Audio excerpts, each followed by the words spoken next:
Bonjour à tous et bienvenue à votre flash d'information sur Malicounda Fani Web TV.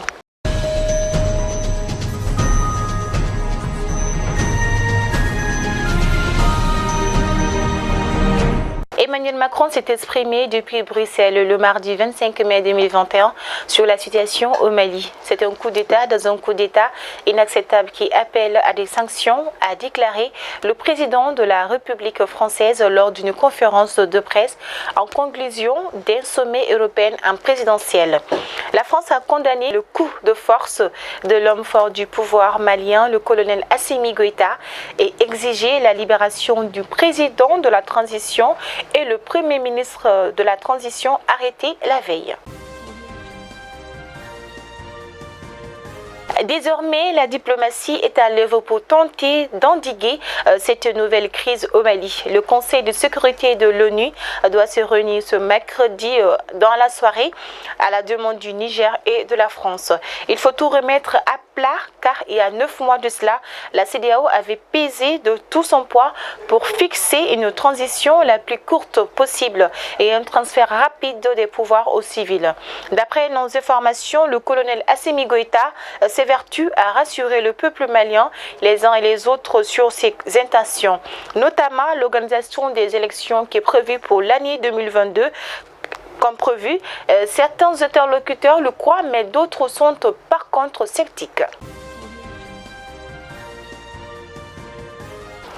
L'Union nationale des travailleurs du Mali, UNTM, a suspendu hier mardi 25 mai 2021 son mot d'ordre de grève de 5 jours débuté un jour avant. Cet élevé du mot d'ordre de la grève est motivé, selon l'UNTM, par l'absence d'interlocuteurs fiables devant la nécessité de la concertation du dialogue social pour assurer la confiance, renforcer la paix sociale, avoir une convergence et la cohésion des opinions dans le traitement des revendications et des cadres conclus avec le gouvernement.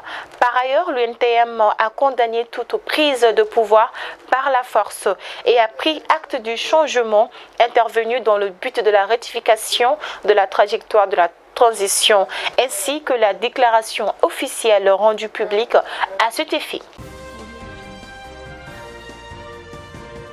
À Gao, sensibilisation sur la budgétisation, le contrôle et l'élaboration du PDSC. Sensibiliser les populations de tous les quartiers de la commune urbaine de Gao sur la budgétisation, le contrôle citoyen et l'élaboration des PDSC. C'est l'objectif d'un projet qui a été lancé par l'association Goïtaga, financé par le programme Ibicus à travers l'Union européenne. Le projet va durer environ 6 mois et permettra également de changer la mentalité des populations de la région de Gao.